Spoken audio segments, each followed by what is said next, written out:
My passion is to really serve others. And what fulfills me is serving them, serving my colleagues, the staff I have the pleasure of being with, the physicians and nurses, serving them so that they, in turn, can bring their best gifts to the table.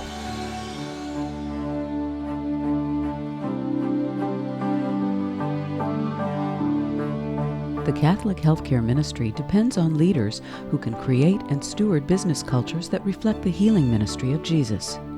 Often, it is a call to service that leads these leaders into the fold of Catholic healthcare.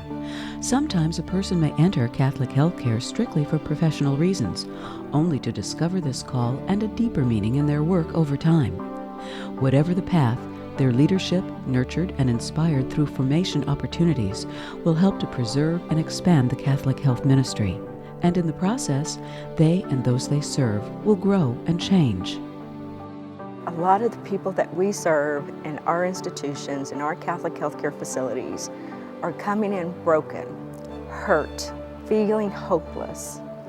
And for our healthcare personnel to interact with our patients and families, that's the closest experience that patient or family is going to have to God.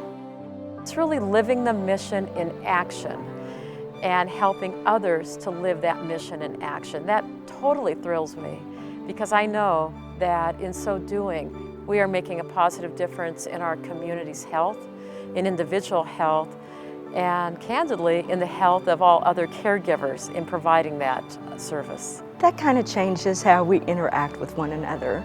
That kind of changes the attitude that we bring into our work environment. Changes everything that we do. As a not-for-profit ministry, Catholic healthcare has many differences from other professional or non-faith-based business models in the corporate world. Leaders are not only managers and executives, they are leaders in the ministry, carrying on the healing mission of Christ in the world today. It always seemed like the Catholic organizations had a different sense about them, that they were clear about what they were doing, clear about their purpose.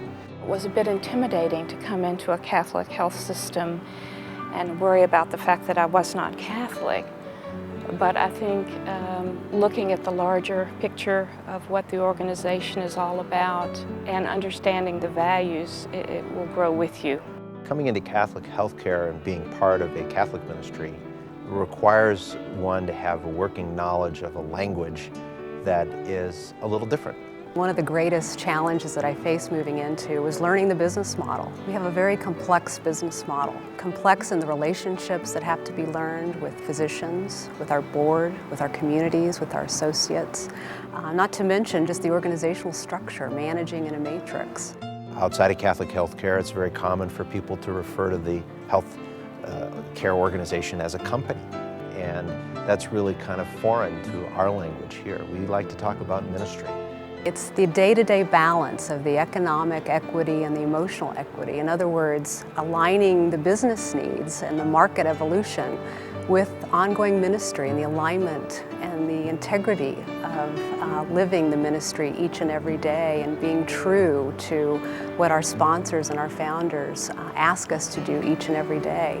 So one of the big appeals, I think, to working in Catholic healthcare is that there is a very definite sense of purpose that undergirds all of these ministries, and we have that in common.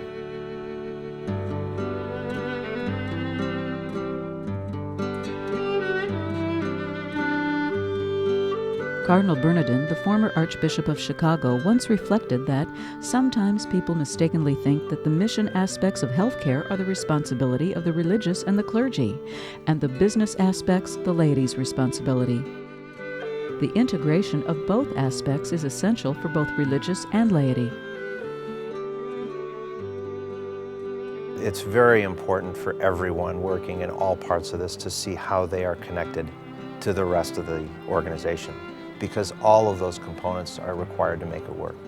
So when you're sitting with a group of people, say in an accounting department, first of all, to talk about the importance of the work that they're doing and how it connects, and to help them have a sense of vocation so that it's a greater life meaning to them than just simply, I balance the books or I pay the bills. It's inspiring them, it's motivating them, it's demonstrating and living the values of our system, of our sisters. There's actually two illusions that I think I've grappled with in my role. One is the illusion of insignificance.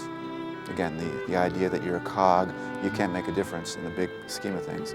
And the other is the illusion of significance, of thinking because you're in this role now, you can really make, this great difference. And neither one of those is true. And I think the way that I've reconciled those two illusions is the concept of the body of Christ, that we're all parts of that body, parts of that healing ministry. And I may just be a toenail, but the body of Christ can do anything. And some of the things that we can do are to share, to let them have a chance to hear the stories that are occurring day by day, and also to show them that there is opportunity right there in the room with them. I love seeing people succeed, and I'm their biggest cheerleader. Successful health ministry leaders understand that their employees must give from what they have in order to care for patients and families. For this reason, they are committed to promoting the dignity of their employees by building trust, by recognizing and developing their potential, and by engaging them as partners in the operations of their facilities. Employees who are cared for are better able to offer care to others. One day I brought a group of finance people into a room together, and I wasn't quite sure what I wanted to do with this meeting. It was just a regular staff meeting. But I thought, you know what, this group has as much pain and anguish as any other group. They work in an office. They don't have, blood and, broken bones to look at, but let's just find out. And we spent about 15 minutes or so just talking about pain and suffering in a general way. And then we spent 15 minutes in centering prayer. And it was fascinating to see how people were moved by that experience and how I heard about it for weeks to come. And individuals would walk into my office and say, I just want to thank you for thinking about me, as though I had touched them personally.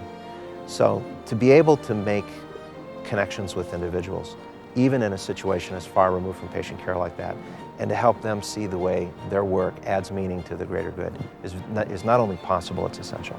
I attended the Catholic Health Association Spiritual Renewal Program for senior leaders in Rome, Italy. And we had a Franciscan priest with us who gave liturgy that morning. And he spoke about the book C.S. Lewis and the four loves, the loves of Eros, romantic love, the love of affection, the kind of the parent-child, the love of charity and faith and God, and then finally the love of friendship. But what was profound for me was when he described the distinction of the four, and how in all the others, with Eros, with affection, with charity, in those relationships you face each other face to face. But the distinction with friendship is that I stand side by you, and we face the world together. It's a real honor to be in a leadership role, and it's an honor to be in that role to influence what the environment of care will be, and to influence it not only from a healing environment physically, facility-wise, but also a strategic environment to set out and to achieve a shared common vision for the community, for the organization, and to really set up an environment that contributes toward exceptional medicine with compassionate care. I feel I am here to really nurture a sanctuary for people that helps them achieve their dreams, and to help leaders think about what is possible beyond their dreams. For those new to Catholic health organizations, there is inspiration in the mission of this ministry and in those currently serving in leadership positions. As Christians, as Catholics, we know that Christ died on the cross. And when Christ died and was resurrected on this earth now, Christ has no body now except yours, no hands except yours. So I feel I have to use my hands, my body and mind to continue the healing ministry of Christ. And that's my obligation. And if not me, then who? As an individual, I can't transform healthcare, but as the body of Christ, as a collaboration of like-minded kindred spirits with shared values and shared passion for transforming healthcare, we can do that. And so I think that's one of the things that is exciting about work is that what we can't accomplish as individuals, we can do it collectively. As I think about healthcare, it has its roots in wholeness, of being the integrity of focus and sustaining that wholeness. And part of my journey has been about not trading wholeness for approval and being a model of that for our leaders about what's right, and to have the courage to take that step and to do what's right for the ministry, and not because it drives a financial outcome or it's pleasing someone to look good. And that is what is just so paramount and what defines me in helping others to have that courage to do what's right for our ministry.